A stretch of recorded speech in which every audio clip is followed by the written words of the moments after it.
학생 여러분 안녕하십니까? 장일입니다. 오늘은 대중영화 이해 9번째 시간인데요. 오늘부터는 영화 산업에 대한 이야기를 한번 해보도록 하겠습니다. 영화와 산업, 이 두 단어를 접할 때 가장 자연스럽게 떠올리게 되는 단어는 아마도 헐리우드가 아닌가 싶습니다. 그렇다면 이 산업으로서의 영화의 형성에 가장 큰 영향을 미쳤다고 할 수 있는 미국의 영화 산업에 대해서 살펴보도록 하겠습니다.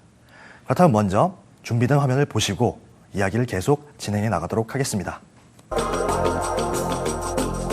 미국 영화는 초창기부터 강한 상업적 목적을 지니고 출발했다. 영화를 통해 돈을 벌 수 있다는 생각을 갖게 된 흥행사들과 자본가들은 여러 가지의 단편 영화를 골라 상영하는 극장을 탄생시켰는데 보통 5센트만 내면 볼 수 있다고 해서 5센트 극장이라 불렸다. 안정적인 수익을 낼 수 있는 극장이 만들어지면서 영화는 단순한 단편 영화에서부터 서부극이나 조로 시리즈와 같은 연속 기획물에 이르기까지 무척 다양한 모습을 띠기 시작했다. 더욱이 대중오락으로서의 영화가 서서히 자리를 잡기 시작하면서 오늘날 헐리우드 영화 산업의 대표적인 모습이라고 할 수 있는 스타 시스템이 탄생했으며 원시적인 형태의 장르 영화 역시 선보이기 시작했다.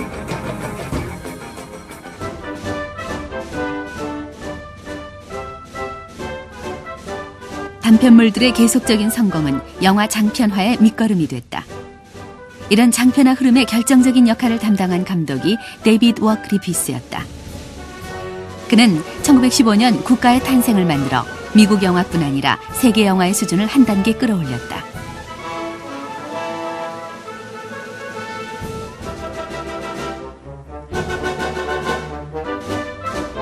그리피스의 국가의 탄생은 기존 영화들이 23,000달러가 들어간 영화를 제작하던 것에 비해 11만 달러라는 엄청난 금액을 투자한 영화였다.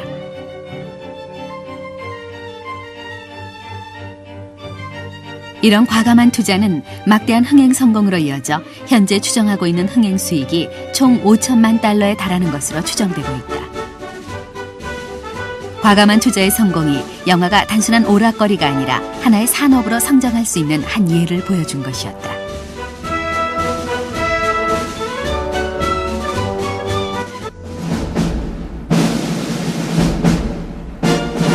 유럽 국가들이 전쟁으로 영화 사업이 침체돼 있을 당시 미국인들은 1910년대 후반기부터 본격적인 영화 사업을 만들어냈다.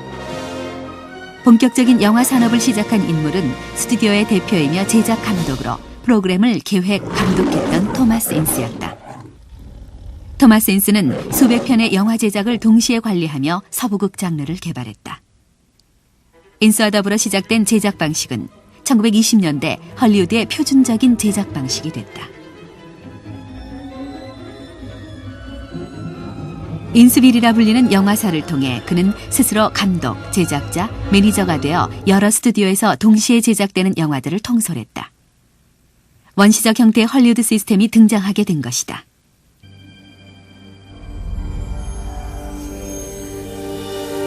오늘날 헐리우드의 대표적인 특징으로 불리는 스튜디오 시스템은 장편 영화 제작에 새로이 드는 비용을 지원할 수 있는 거대한 제작 및 도소매의 산업 체계가 되어 있다.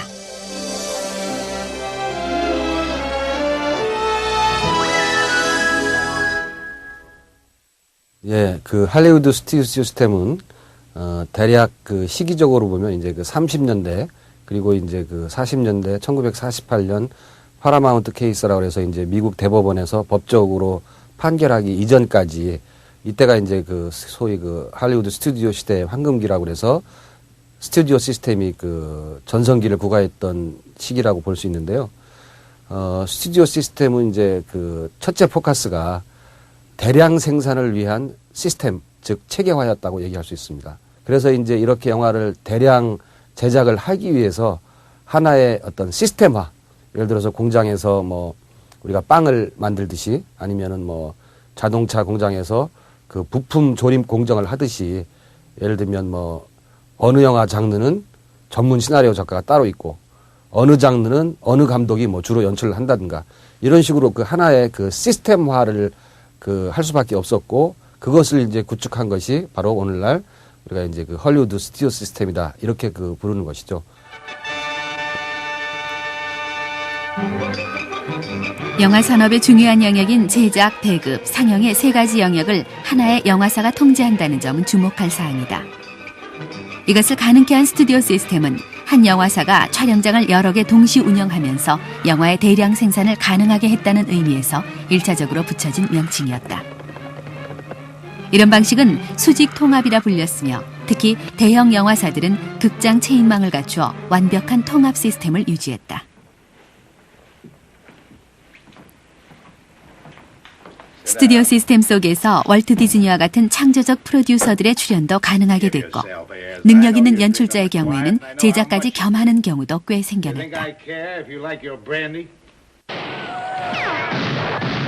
주요 개봉관을 갖지 못한 소형 메이저 3사와 여타의 소규모 영화 제작 배급사는 그 나머지 매출을 놓고 경쟁해야만 했다. 중소규모의 영화 제작자들은 주변부 극장의 상영을 목표로 질 낮은 영화를 제작하거나 불리한 조건을 감수하며 개봉관 진출을 모색해야만 했다.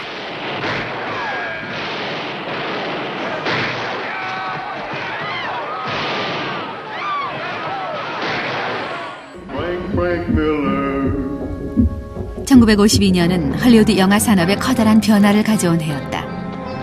그 해는 전국에 처음으로 1년 내내 텔레비전 네트워크가 적용됐던 해였다. 전국 방송이 시작되면서 TV가 영화 산업을 뒤흔들어 놓기 시작한 것이었다. 또한 그 해는 와이드 스크린과 스테레오 사운드가 등장하기 시작했으며 기존에 비해 제작비를 절감할 수 있는 컬러가 등장했다. 더불어 기존의 거대 메이저 스튜디오들이 몰락하기 시작했으며 새로운 독립 제작사의 성장이 싹트기 시작한 해였다.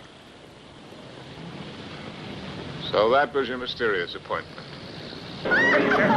미국은 전통적으로 산업의 독점권을 인정하지 않고 있었다. 그런 경향은 영화에도 그대로 적용됐다. 영화사에 있어서 1952년은 미국의 영화 산업을 20년 이상 지속시켰던 제작과 배급, 상영을 일관적으로 소유하고 있던 거대 스튜디오들의 산업에 문제를 제기했다. You're good fellows. 1952년까지 메이저 스튜디오들은 자기들이 보유하고 있던 극장들을 포기해야 했다. 1938년부터 1948년까지 10년간의 법정 소송 끝에 마침내 대법원은 미국 정부 대 파라마운트 영화사 외 사건에서 모든 영화 산업 구조를 포함하고 있는 수직 통합 시스템에 제동을 걸었다. 메이저 영화사들은 제작과 배급은 할 수 있었지만 상영은 할 수 없게 된 것이다. 이로써 제작과 배급이 극장들과 분리되면서 완전한 독과점이 폐지됐으며 수직 통합 시스템은 완전히 붕괴됐다. I crown their god.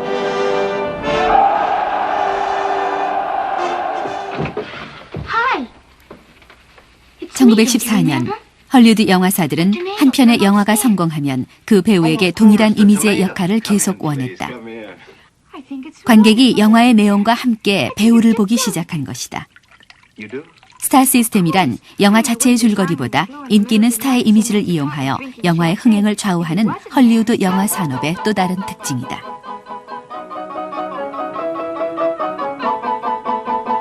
배우가 영화의 성공에 결정적인 역할을 담당하기 시작하면서 현실 세계에서도 그 역의 이미지를 그대로 유지하면서 그의 사생활까지 접합시키게 됐다.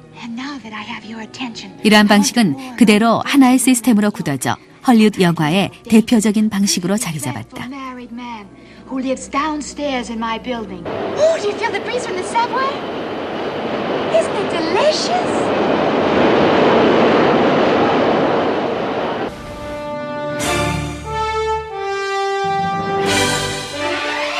영화사들은 의도적으로 각종 홍보물, 인터뷰, 가십, 비평 등을 통해 스타의 이미지를 만들고 이 스타들을 판매하기 시작했다. 관객들은 영화의 내용이 아니라 마음속으로 그리는 스타를 만나기 위해 영화를 관람하고 있다. 스타 시스템은 현재도 미국 헐리우드 영화를 대표하는 시스템으로 자리 잡고 있다.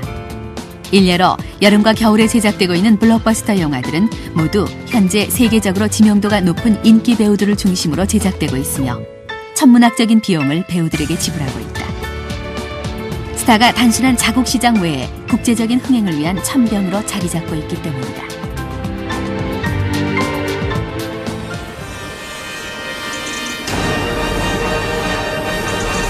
1910년대 이후 헐리우드에서 잘 팔리는 영화 소재를 찾아 비슷한 계열의 영화를 만들기 시작한다. 이것이 장르 영화의 시작 모습이었다. 영화 전체의 기본적인 틀은 비슷하게 유지한 채 약간의 변형을 가한 비슷한 부류의 영화를 탄생시킨 것이다. He is a friend. I know you. 당시 존재했던 각각의 영화 제작자와 영화사들은 자신들이 잘 만드는 영화들을 계속해서 만들어냈다. If I know him, you're going to be here for a long, long time. 토마스 인스는 서부극을 잘 만들었으며 그리피스는 멜로드라마, 세네트는 희극을 잘 만드는 등 이러한 전통이 장르 영화를 낳게 된 배경이었다. 초기 미국 영화 역사에서 자연스럽게 생겨나게 된 장르 영화들은 영화사의 지속적인 수입을 보장해 주었다. 이런 특징들은 지금도 이어져 각각의 영화사들이 자신들의 주 종목을 정해 영화를 만들어가고 있다.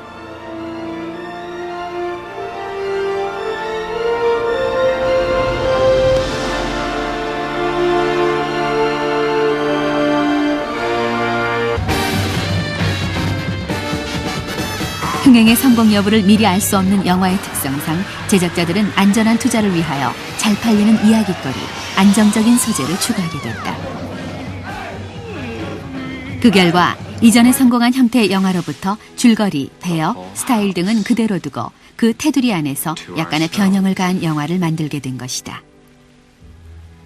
Christ, Carolyn. When did you become so... 이런 과정에서 비슷한 줄거리와 분위기를 가진 장르 영화가 등장하게 된 것은 당연한 결과인지도 모른다.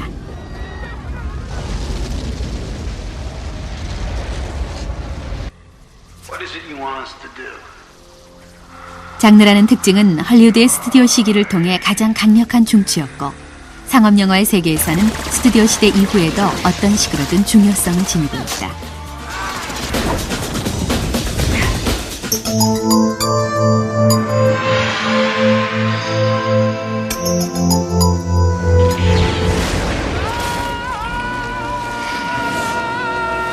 현재 미국은 많은 편수의 제작 방식에서 벗어나 대규모 제작비를 들여 거대한 수익을 내는 영화들을 선호하고 있다. 이런 영화들은 흔히 블록버스터 무비라는 이름으로 불리고 있다. 블록버스터는 액션과 SF 등에서 스펙터클이 강한 고예산 장르를 선택해 막대한 예산을 들여 만든 영화를 말한다.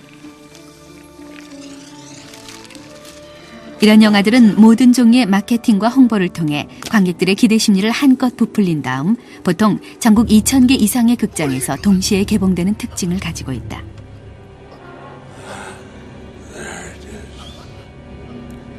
이런 방식을 채택함으로써 악평이나 비판적 논평이 흥행에 끼치는 좋지 못한 영향을 최소화하는 효과를 기대할 수 있었을 뿐 아니라 제작비나 마케팅 비용을 단시간에 회수할 수 있는 장점이 있었다.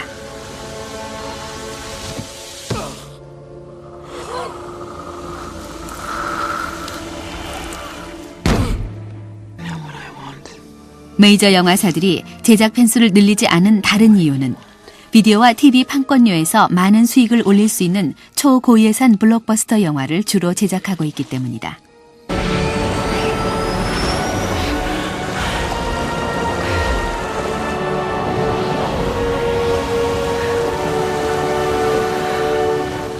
이게 2차 대전 때 쓰였던 영국에서 만든 폭탄인데 한 블록 자체를 다 날려버린다 해서 이제 블록버스터인데 그걸 영화 쪽에 써가지고 그만큼 전 세계를 그냥 휩쓰는 영화들을 만드는 건데 블록버스터 영화와 아까 얘기한 스타 시스템과는 뗄래야 뗄 수 없는 관계로 가는 거고 그런 아까 말씀드렸던 스타들을 이용해서 막대한 자본을 들이고 뭐 예술이나 문화적인 가치를 추구한다기보다는 막말로 엔터테인먼트의 성격 그래서 그냥 단순한 이익 창출 거대한 이익 창출을 위해서 거대한 자본이 투자되고 주로는 SF, 판타지나 뭐 현란한 액션 이런 물의 영화들로서 세계 시장에 동시 배급하고 빠른 회수를 한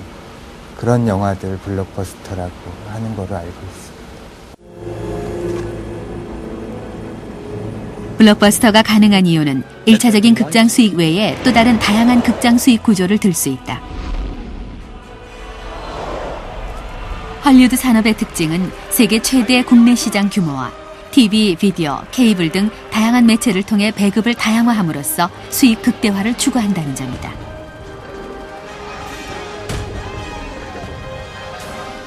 헐리우드 영화는 영화, TV, 비디오 등 여러 프로그램을 제작하여 공급하는 전략과 동일한 영화가 여러 창구를 거치면서 이윤을 발생하는 창구 효과를 바탕으로 수익을 발생한다.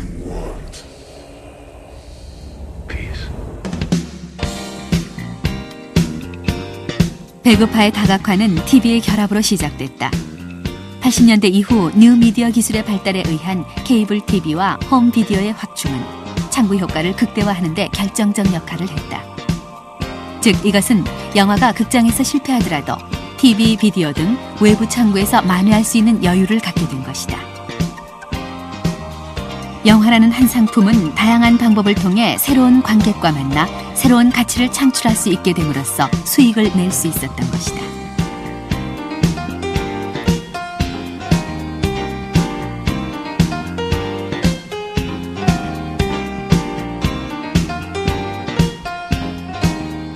현재 헐리우드는 우리가 흔히 메이저 스튜디오라고 지칭하는 7개 영화사들을 중심으로 영화가 제작되고 있다. 이들 메이저 스튜디오는 1910년대 중반부터 20년대에 걸쳐 그 원형이 형성됐다. 그러나 현재 헐리우드는 또 다른 변화를 시도하고 있다. 21세기 미디어 시대에 살아남기 위해 끊임없는 변화의 노력을 기울이고 있는 것이다. 이런 변화가 시작된 것은 1980년부터 시작된 것이었다. 1980년대 헐리우드 영화 산업은 인수 합병의 물결과 함께 시작됐다. 소위 7대 메이저라고 불리는 헐리우드 영화 업체들 가운데 타임워너와 월트 디즈니를 제외한 나머지 업체들은 일본, 호주 등 외국 자본에 흡수된 상태다. 이는 막대한 광고비와 마케팅 비용 등 영화 제작비 상승과 해외 시장 확대에 따른 발빠른 경영 전략적 대응에서 나온 것이라고 볼 수 있다. 21세기 영화 산업의 변화는 철저한 산업적 개념으로 영화를 상품화하여 수익 극대화를 노린다는 점이다. 영화사의 모기업이 다국적 복합기업이 되어 음반, 케이블 등 다양한 사업을 연계시키고 규모 면에서도 거대해지는 모습으로 변해가고 있다. 거대 자본 투입과 사업 다변화를 통해 전략상의 변화를 추구하고 있는 것이다.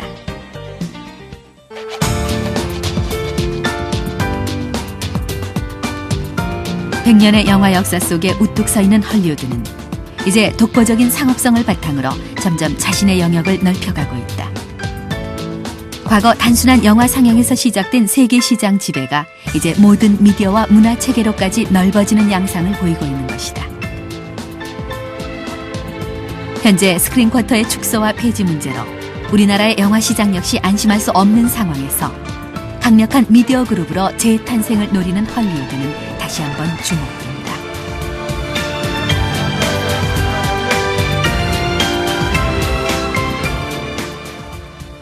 미국의 영화 산업에 대한 내용을 화면을 통해서 만나보셨습니다. 영화의 역사 시간에 이렇게 설명을 드렸듯이 1915년을 전후한 이 미국의 상황은 이 어떤 영화가 과연 경제적으로 영화 제작자 및 투자자들에게 이득을 안겨줄 것인가, 이윤을 안겨줄 것인가의 문제를 고민하도록 만들었었습니다. 과연 다큐멘터리를 중심으로 한 이 기록물들, 보여주는 것을 중심으로 하는 영화들, 그리고 이야기거리로서의 영화, 기승전결의 구조를 가지고 있는 이 영화들 사이에서 어떤 영화를 도대체 어떠한 길이로 만들어서 관객들에게 제공을 해야 얼마만큼 경제적인 이윤을 얻을 수 있는가를 고민하는 것이 자본가 혹은 투자자 제작자로서의 영화인들의 고민일 수밖에 없었겠죠.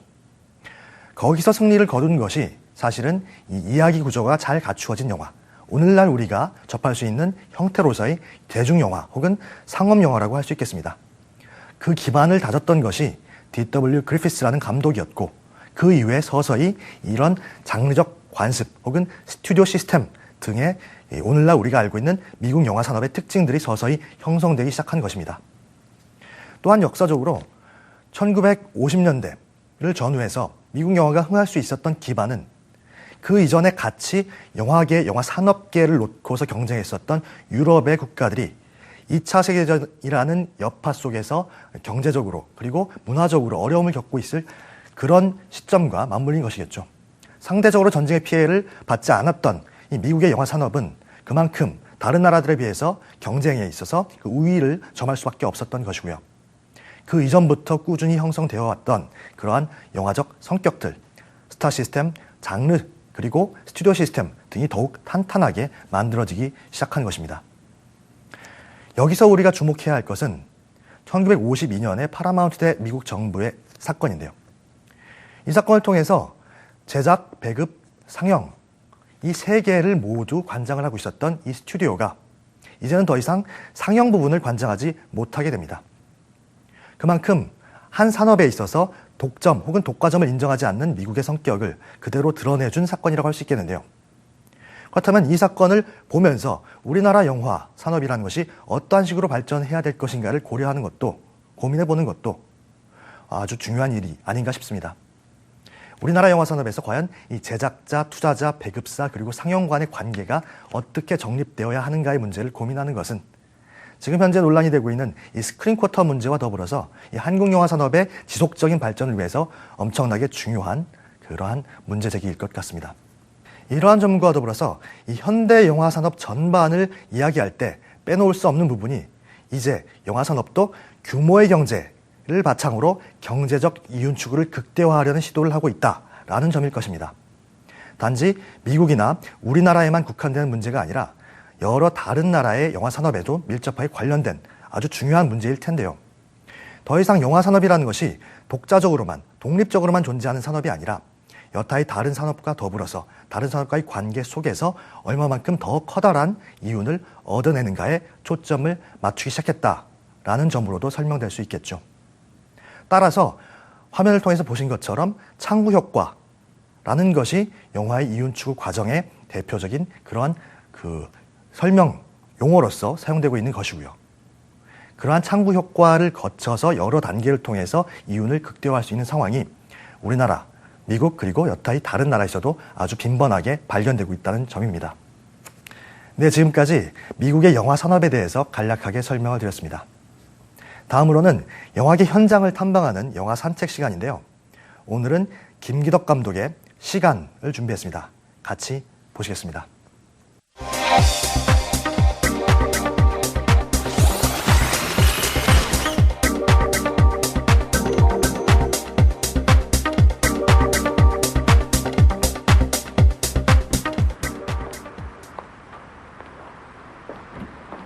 빨리 갈게.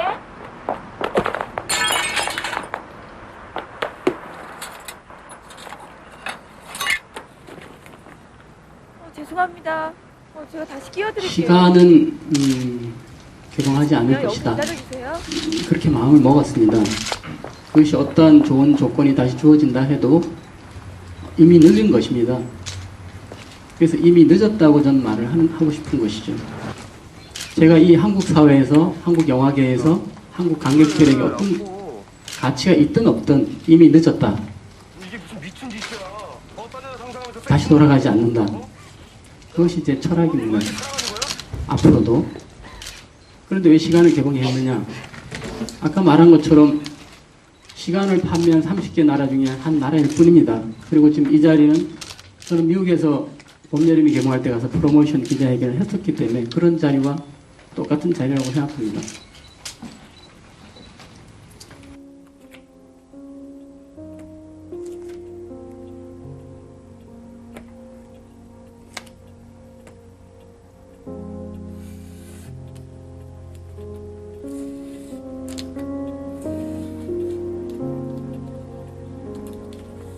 저는 어쨌든 어떤 작품이었든 김기덕 감독님이랑 꼭 작품을 해보고 싶었는데 이번에 이 작품을 하게 돼서 되게 즐거웠고 또 작업 방식은 글쎄요, 그러니까 그 스타일에 감독님 스타일에 맞춰가는 것이 가장 좋다고 생각하고요.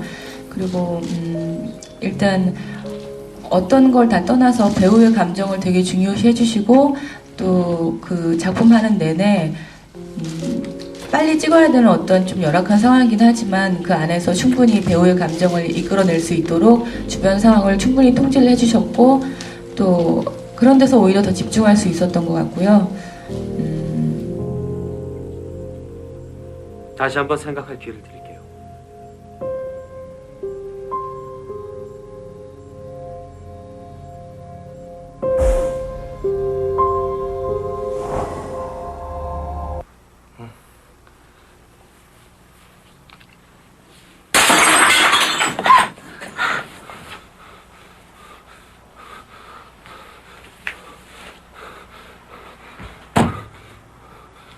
뭐야? 누군데? 그냥 시간이라는 제목이 너무 좋았고요. 그래서 그 제목에 이끌려서 감독님을 만나 뵙고 싶었고 그래서 영화를 찍게 됐는데요. 감독님하고 영화 찍으면서 오히려 좀 경험이 없기 때문에 저는 당연히 그렇게 해야 되는 줄 알고 쫓아갔던 것 같고요. 그리고 그렇게 제가 고민하고 그렇게 하는 것보다 오히려 잘 모르지만 순간순간 느낌에 맡기는 게 어떻게 보면 경험이 없는 저한테는 더 편했던 것 같습니다.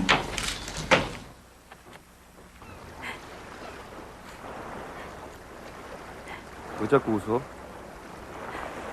좋아서요. 지우 씨는 자상하고 멋진 사람이에요. 고마워. 그런데요, 말해봐. 세희 씨 많이 사랑했어요? 이번 영화가 스포츠에서 수입을 해서 개봉한 거기도 하지만 한편으로 제 마음에는 이 영화에 참여했던 배우들에 대한 마음 때문에 사실은 스폰지 수출을 했는지도 모릅니다. 그러나 제가 다음 영화들이 혹시 만들게 그 장애물을 극복하고 만들게 된다면 그 영화들이 국내에 개봉되지 않는데 국내 배우들이 출연하는 것은 상당히 저한테 많은 걸 양보해야 되기 때문에 가능한지는 모르겠습니다. 좀 방금 때렸으나? 네, 왜? 사랑해요.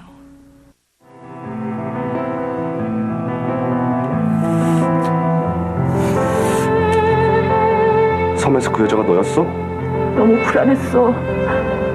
내가 실직 나서 새로운 일을 찾을까봐. 미쳤다. 넌 미쳤어! 지우 씨!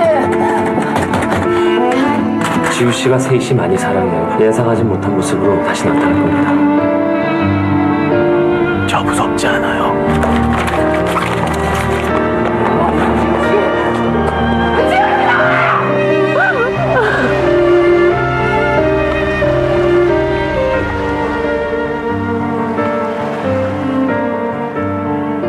처음부터 잘못된 것 같아요.